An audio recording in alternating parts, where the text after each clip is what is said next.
Sa mga kapwa ko kawani, sa mga kaibigan at kasama, sa bawat Manilenyo.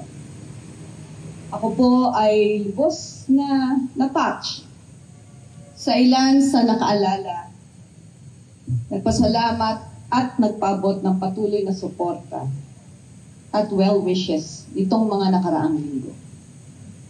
Ngayong umaga, hayaan naman ninyong ako ang magpasalamat sa inyong lahat. Sa 3 taon nating pinagsamahan, sa lahat ng programang ating pinagsikatan, at sa bawat hamon na ating pinagtulungan dito sa Maynila, kayo ang bumukaw sa aking isipan, nagturo sa akin maging tapat, nagtulak sa akin magpunyagi. At araw-araw, madami akong natutunan sa inyo.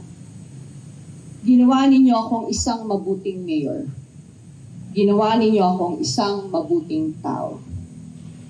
Noong mga nakaraang araw, sa aking pag-iikot, biglang bumalik sa aking alaala yung panahon na si Danny Lacuna ay naglalakad sa mga pasilyo ng City Hall. At ako ay nakasunod lamang sa kanya tulad ng ilan sa atin. Nagsimula ang aking pagsasama, 3 dekada na ang nakakaraan. Mula sa pagiging doktora sa isang health center sa Tondo, hanggang sa pagsama ko sa aking tatay sa bawat barangay, dito sa Maynila nabuo ang aking layunin, na siyang naging gabay sa aking buhay noon hanggang sa ngayon. Nakapaglingkod ako bilang inyong konsehal, minsang namuno sa ating social welfare. Biniyayaan maging vice mayor katulad ng aking ama. At ngayon ay pinalad maging unang babaeng alkalde ng minamahal nating lungsod ng Maynila. Sa lahat ng inirigalo sa ating Panginoon sa akin, kayo po ang tahimik na umakay sa lahat ng ating gawa. Mga ordinaryong kawani. Ngunit kayo ang tunay na susi ng pagbabago.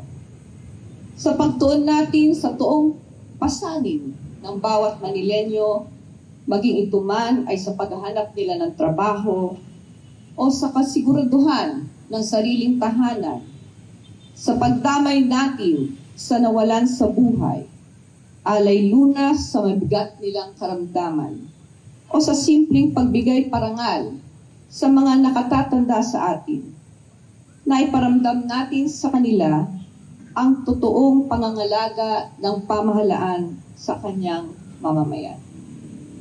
Dahil sa inyo, alam ko ang Maynila ngayon ay mas maganda, mas matibay, at mas puno ng pag-asa kaysa noong simula ng ating paglalakbay. Dahil inuna natin ang mga Manilenyo. Sa aking mga kasamahan, kay Vice Mayor Yul na naging tapat na partner sa aking mga pangarap para sa Maynila, sa ating mga konsehal, dahil sa inyong malasakit na pag-aani ng buhay ng bawat Manilenyo. Sa mga kasamahan ko sa pamilyang Asenso Manilenyo, maraming salamat po sa inyo. Sa ating mga department heads, sa mga hepe, sa ating termino lamang nagtagumpay ang good local governance sa Maynila. Masinop at maayos na paggogobyerno. Alam kong madaming pressure sa inyo, ngunit nagsakripisyo kayo. Hindi para sa akin, kundi para manindigan sa tapat at manindigan sa totoo.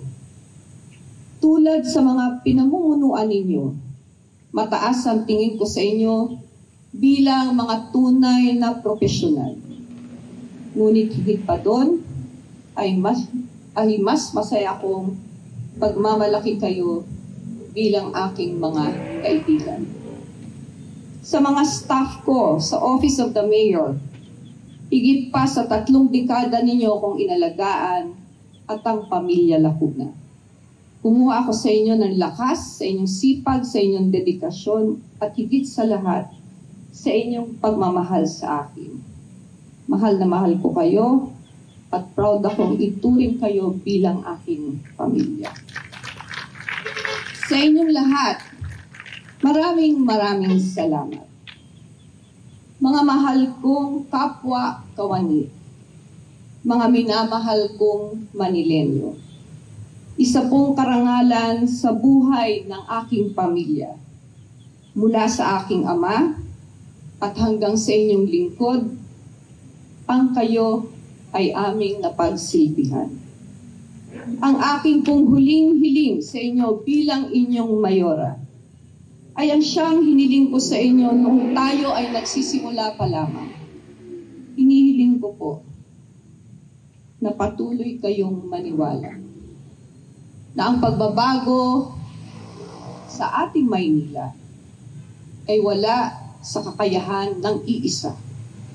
Ang pagbabago ng ating lungsod ay nasa bawat isa sa inyo.